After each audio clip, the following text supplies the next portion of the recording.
بنات فاكرين البودر دي؟ البودر دي كانت موجودة مش عارفة والله من سنتين، مش عارفة انا كنت بحط ميك اب على اليوتيوب امتى.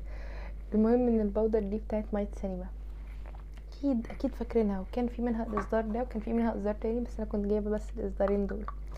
بصوا اصلا مليانين على اخرهم. استخدمتهم تقريبا في حياتي كلها ايه، مرة ولا اتنين. وقلت النهاردة ايه عايزة ايه، ما اطلعها اجربها، وانا عارفة ان هي وحشة، بس انا ناسية، انا ناسية بتعمل ايه. فبصوا، بصوا اصلا يخرب، والله العظيم وانا حطيت، فشايفة من البعيد منظر مش حلو، شايفاني مبقعة كده مش حلو، فقربت كنت عمالة بس ولا يخرب بيتك يخرب بيتك فيه ايه ده، ايه ده، بصوا بصوا عاملة وشي ازاي، بصوا مكلكعة ازاي اصلا تحت عين بينات كل حاجة، ومكلكعة بقى في الخطوط وكده. ايه ده، انا حطيت يعني، انا المنظر كان قبل ما احط البلاشر ما كانش لطيف خالص خالص، بس ايه، انا مش يعني انا مش عارفة دي معمولة من ايه. يعني انا في حاجات مش حاجتين بس والله، لا في حاجات كتير جدا من مايت سينما ما بحبهاش. وقت ما كنت بقدم محتوى، والله مش عارفة هحكي معاكم، وقت ما كنت بقدم محتوى على اليوتيوب، كان اكتر المنتجات اللي بشتريها كانت مايت سينما وبريتي وومن. ليه؟ لانه دي الحاجات اللي احنا كبنات صغيرين بنشتريها.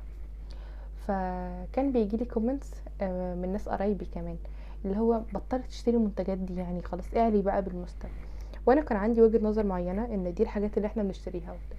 دلوقتي سبحان الله اكتر المنتجات اللي الناس بتشتريها بعد ما سبت المجال تمام، ساندرا ومايت سيما وبريتي وومن وحاجات من روزبيري والكلام ده، دلوقتي بقى عليه سكر. المهم ان في حاجات انا بكرهها.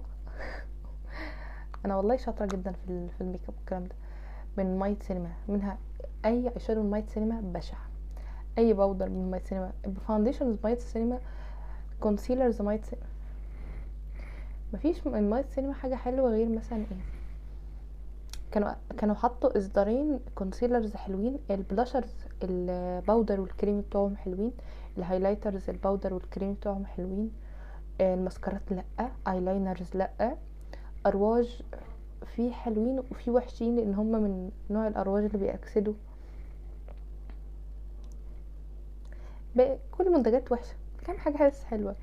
بس بجد البودر دي انا استغربت ان هي بقى دي وحشتها، بتبقع، بتكلكع، بتجير، بتعمل كل حاجه وحشه في الدنيا. محدش يقولي مثلا عشان هي درجه فاتحه وبتاع، انا عارفه بستخدم منتجات ازاي، الدرجه الغامقه كمان منها كده